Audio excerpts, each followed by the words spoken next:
mengingat kembali itu masih deg-degan ya Pak. Trauma. Masih trauma banget buat aku, masih shock banget.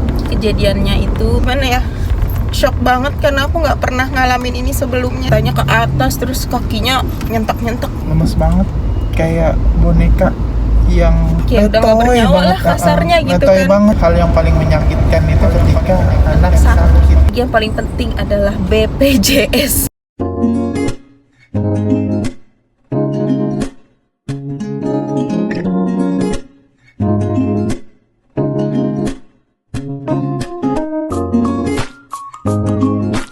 Thinking, speaking, feeling, acting, tip talk the truth.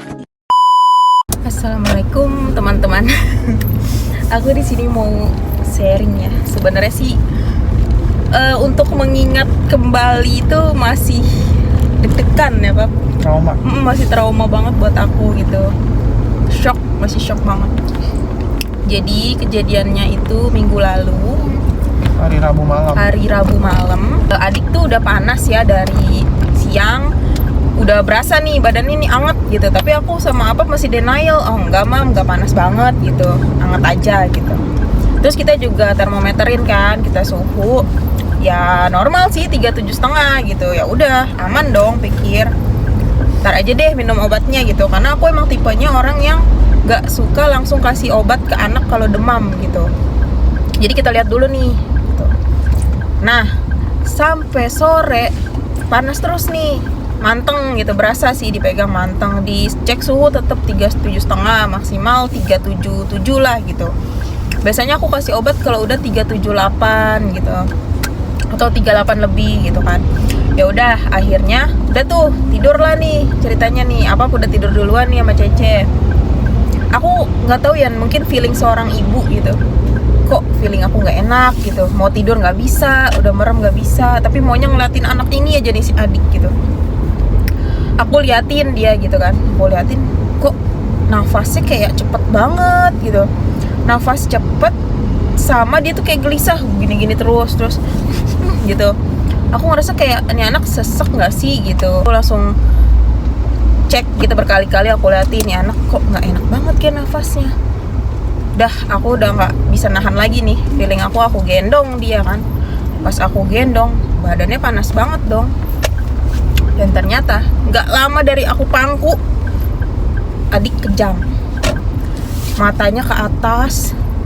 Aduh aku kalau inget itu masih pengen nangis sih sebenarnya. Gimana ya, shock banget karena aku nggak pernah ngalamin ini sebelumnya gitu. Waktu Cece dulu kecil demamnya tuh wajar, yang kayak cuma 38 gitu kan, 37,5, nggak pernah sampai segini gitu, panas banget gitu. Dia kejang, matanya ke atas, terus kakinya nyentak-nyentak gitu. Saat itu aku langsung ambil HP, aku rekam, aku bangunin apa. Papa bangun pap, adik kejang, aku bilang gitu. Aku langsung nyalain lampu. Biasa kita tidur kan matiin lampu ya, terus aku nyalain. Udah tuh dia masih kejang tuh, aku pasang timer kan. Sama Apap digendong terus dibawa keluar. Tadinya kita udah mau langsung jalan ke rumah sakit tuh, dibawa keluar. Dan Apap tuh shock banget ya Pap. Kondisi adik gimana Pap? Lemes banget, kayak gimana ya, kita bawa boneka yang gimana ya, kayak udah nggak bernyawa lah kasarnya gitu letoy kan. banget gitu, cuman tangannya bener-bener begitu gitu. Begitu aku angkat itu keluar air liur banyak. Nah di situ juga kita masih panik karena ini pengalaman pertama ya. Iya, aku bener-bener panik banget gitu kita kan. nggak tahu kenapa otak juga udah IGD rumah sakit terdekat gitu, langsung masukin anak. Cece masih tidur, kita angkat. Sebelumnya nih sebelum kita bawa ke UGD, si adik nih aku miringin dulu posisinya. Aku langsung cari YouTube kan, gimana cara nanganin anak kejang. Sebenarnya aku udah tahu, tapi ketika Blank. itu ngeblank gitu, bener-bener ngeblank. Ini juga aku mau kasih tips, salah satu tipsnya itu kalau anak kejang jangan panik. Kuncinya itu biar kita bisa berpikir jernih harus apa gitu. Betul. Cuma kan ya nggak bisa lah dibilangin ya, prakteknya nggak semudah prakteknya itu. nggak segampang apa yang kita omongin gitu kan. Ya udah terus adik aku miringin, tuh masih kejang tuh dia lama tuh, sekitar 2 menit lah dia kejang ada. Aku bawa lah nih sama Apap nih ke rumah sakit, langsung jalan kan ke UGD. Itu nggak perjalanan, ini aku sambil nelfon nendanya nih. Nendanya tuh kebetulan juga emang perawat di Polisyaraf yang suka menangani anak-anak kejang ya. Jadi sedikit banyak udah paham lah untuk hal-hal kayak gini gitu kan. Jadi aku sambil video call sama nendanya, aku tanya, "Ma gimana nih Ma?" gitu, "Adik kayak gini," gitu. "Ya udah tenang," kata nendanya gitu. Dipantau terus nih dari video call kan. Belum jauh dari rumah, adik kejang lagi untuk yang kedua kalinya di mobil. Bayangin aku harus mangku dia, terus dia kejang, lagi-lagi matanya ke atas, terus badannya kaku gitu. Itu aku nggak ngukur sih berapa menitnya, tapi kayak sebentar banget sih itu, karena nggak lama nyampe rumah sakit ya Pap. Udah nyampe langsung aku teriak-teriak lah di UGD, tolong anak saya kejang, tolong gimana nih sus, gitu. Langsung gitu, langsung dimasukin ke ruangan gitu, adik ditidurin, tetap dalam posisi miring ya, dimiringin. Terus dokternya langsung siap-siap tuh ngambil alat-alat sama ngambil obat. Susternya udah siap nih megang obat gitu kan. Dokternya ngecek lagi, masih kejang nih Bu? Tadi terakhir di mobil, aku bilang gitu. Udah, terus dia masukin obat yang dari anus untuk obat kejangnya. Terus langsung ambil oksigen sama ambil darah ya Pap, langsung diinfus ya adik ya. Infus Langsung diinfus, ambil darah segala macem kan tuh. Udah nih, udah gak tenangan nih aku karena udah di UGD kan. Diambil darah, hasilnya keluar nih 1-2 jam kemudian. Pas dicek ternyata leukositnya tinggi, yang menandakan bahwa adik terkena infeksi bakteri ya waktu itu. Oke, kita masih di UGD nih. Si perawatnya bilang, kita masih harus nunggu ya Bu, instruksi dari dokter spesialis anaknya. Dia bilang gitu. Karena ini kan tengah malam, kemungkinan beliau istirahat. Dia bilang, sorry Mama, aku potong. Aku juga diedukasi kan, dipanggil sama dokter jaga di IGD katanya. Jadi penyebab adik itu kejang pertama demam tinggi.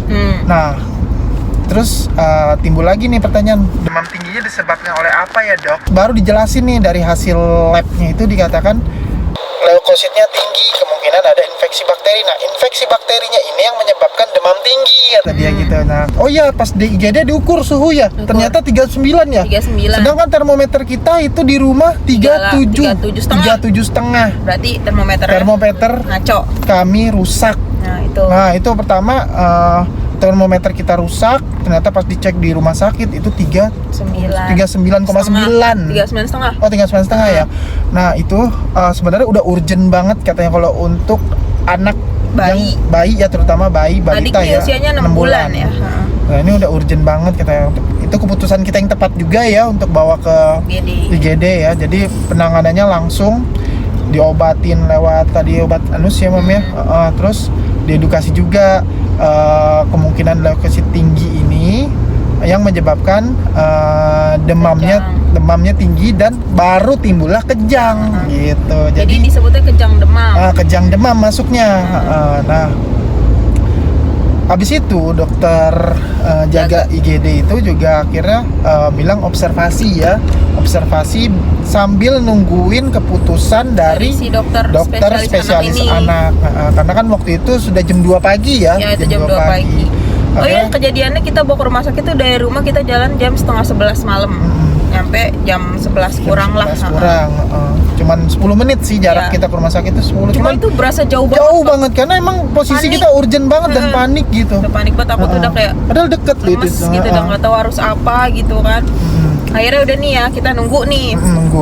Sambil nunggu observasi di IGD, adik udah diinfus, sudah dikasih obat kejang, dia udah istirahat lah, lagi tidur.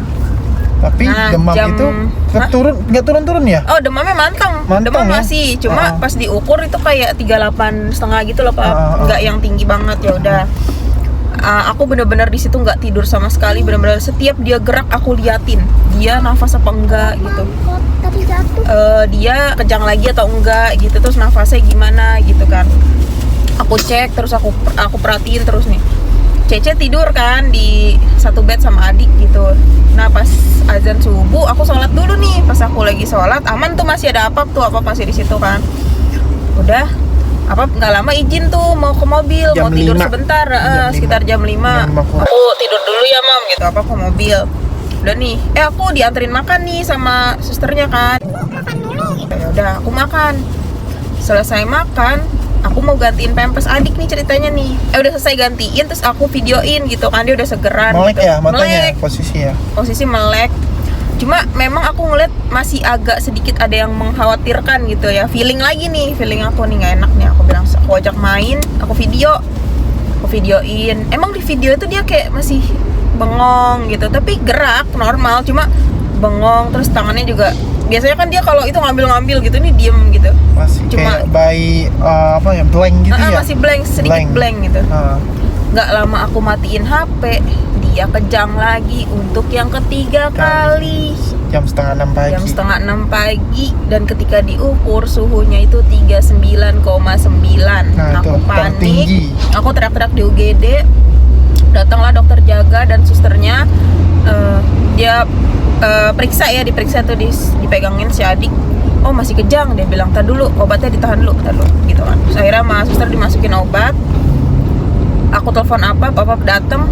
Ya sudah, kita nangis-nangisan berdua. Kenapa kita tuh nggak bisa ya mengontrol gitu kalau udah ngeliat anak sakit ya. Emosi tuh udah nggak bisa banget. Karena dah pokoknya kayaknya menurut kita tuh perasaan sakit kita tuh tersayat-sayat gitu, hati tuh diuji banget itu ketika anak sakit, apalagi sampai kejang ya. Itu kalau kalian lihat gitu keadaan adik saat itu tuh, adik nggak sadar gitu kan, namanya kejang gitu. Yang itu yang di situ pikiran aku udah kemana-mana lah, udah kacau lah gitu kan. Ini aku di sini mau ngasih tips juga gitu ya, kalau anak kejang, pertama nih yang tadi aku bilang, jangan panik.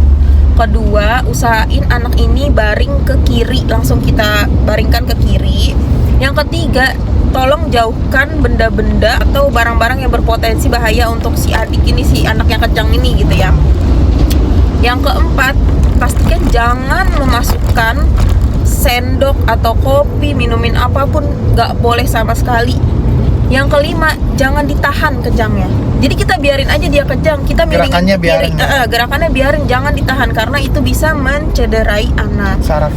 Mencederai anak. Jadi tangannya atau kakinya gitu bisa patah, Pak. Oh, itu karena gerakan otot. Gerakannya kan gitu. Bukan kena ke sarafnya ya.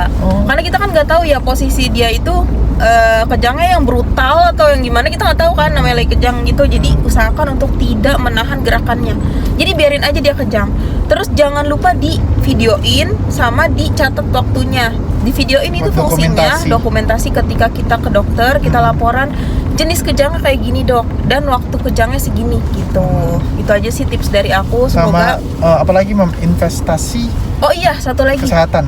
Untuk termometer, Pap, itu penting banget. Termometer jangan beli yang murahan. Wajib punya termometer harus punya yang berkualitas, mahal, yang bagus, yang pasti berfungsi baik. Oh iya, oximeter, bagaimana keadaan oximeter? Terus oximeter adik? juga. Oximeter adik nggak diukur pas di UGD. Jadi enggak ya, cuman pas sudah masuk ruang rawat ya. Oximeter juga penting. Harus punya. Sama satu lagi yang paling penting adalah BPJS, asuransi kesehatan. Wajib banget, mau kelas berapapun itu wajib. Pokoknya minimal banget kalian punya BPJS. Mau ditambahin asuransi swasta apapun silahkan. Tapi yang penting BPJS wajib punya. Kenapa? Karena kemarin alhamdulillah kita nggak bayar sepeser pun ya Pak. Dari masuk sampai keluar wajib. Itu 3 hari. Mau kelas berapapun, jangan gengsi ya. Nggak usah gengsi. Mau wajib. Itu yang gratis dari kelurahan atau yang gratis dari RT setempat, BPJS program yang sama aja kok. Gratis, pokoknya ambil aja udah. Jangan sungkan. Pokoknya itu wajib. Sehat itu penting soalnya. Sehat itu mahal. Dan alhamdulillahnya emang rezeki juga ya, kita dapat dinaikin kelasnya gitu sama rumah sakitnya, karena memang full kan saat itu. Ya sudah, akhirnya kita masuk tuh di ruang rawat nih pas jam 6 pagi kalau nggak salah deh. Udah masuk ruang rawat, ya udah alhamdulillah sih selama di ruang rawat adik nggak pernah kejang lagi, cuma demamnya ini yang manteng. Lama ya? Lama. Demamnya itu ya begitu 38 sampai 39 di ruang rawat pun masih sama. Kan kita masuk hari Rabu, terus Kamis masuk ruang rawat dari pagi ya. Benar-benar mendingan tuh di Jumat siang, jam sore. Jumat sore benar-benar udah alhamdulillah turun. Itu nggak lepas ya dari apa, selalu skin to skin sama dia, itu juga penting banget. Nah penting nih, skin to skin. Anak demam, pertolongan pertamanya itu bapaknya buka baju, pokoknya tempelin perut anaknya itu ke perut bapaknya gitu, dipeluk aja. Ini juga sekedar informasi, di hari pertama, hari Rabu itu sebelum masuk UGD atau kejangnya timbul, itu kan adik itu udah panas nih. Sorenya aku udah pakai treatment yang skin to skin. Di jam 4 sore ya, keadaan adik itu nempel di badan, aku terus berbaring di sofa tiduran. Itu sebenarnya turun demamnya, Mam. Iya, Demamnya keringet turun, dia, udah keringetan. Tapi emang demamnya disebabkan oleh infeksi bakteri atau Harusnya kena leukositnya. obat ya. Infeksi bakteri tadi. Jadi kalau bakterinya masih ada, dia bakal demam lagi gitu. Iya, sampai hilang, sampai benar-benar hilang. Nah, ini juga pelajaran banget buat aku. Jadi orang tuh jangan terlalu santai gitu kalau anak demam. Mulai sekarang pokoknya kalau demam gak usah ditunda-tunda, kasih obat dah. Kasih gitu aja. obat, Itu saran dari aku karena Tapi, jangan sampai kecolongan kayak tadi kan. Boleh aja ditahan-tahan, tapi pastiin termometer di rumah itu Termometernya bener. itu, Kita tuh nahan-nahan karena setiap diukur 37,5, 37,5. Dan dipegang juga nggak panas Iya, banget ya, rupanya Pak. kalau pakai termometer di rumah sakit itu bukan 37,5, 39. 38, 39 rupanya. Bedanya jauh banget kan. Bedanya jauh. Nah, ini kesalahan kita juga karena punya termometer yang tidak layak Iya. ya. Kita nahan-nahan ngasih minum obat dikarenakan acuan kita tuh di atas 37,5 atau 38 ya kan. Ya, biasanya gitu. Rupanya pas dicek, wah ternyata salah termometer. Akhirnya kita buang tuh termometer udah ya. aku buang, udah aku kesel banget Kesel dah. banget kita buang. Semenjak kasus COVID tuh termometer udah nggak ada yang akurat ya. Iya, jadi asal bikin doang gitu mereka. Jadi asal bikin doang. Karena kalian juga ngerasain kan di mall gitu, ditembaknya tuh cuma kayak asal doang, dilihat juga suhunya enggak gitu kan. Ya kayak gitulah. Makanya kena ke kita nih gitu. Tapi ini sebenarnya kita beli termometer dari zaman Sebelum Cece ya, COVID Pap. ya, karena Jauh mungkin sebelum udah COVID. usang juga ya, udah umur 5 lah. tahun lebih ya umur. Biasanya kan fine-fine aja kita pede lah gitu. Nggak mungkin salah dong termometer tembak gitu. Secara kita punya 2, yang manual juga ternyata error ya, Pap. Iya, yang manual. Nah, yang ngerti lagi deh. dihempit di ketiak itu.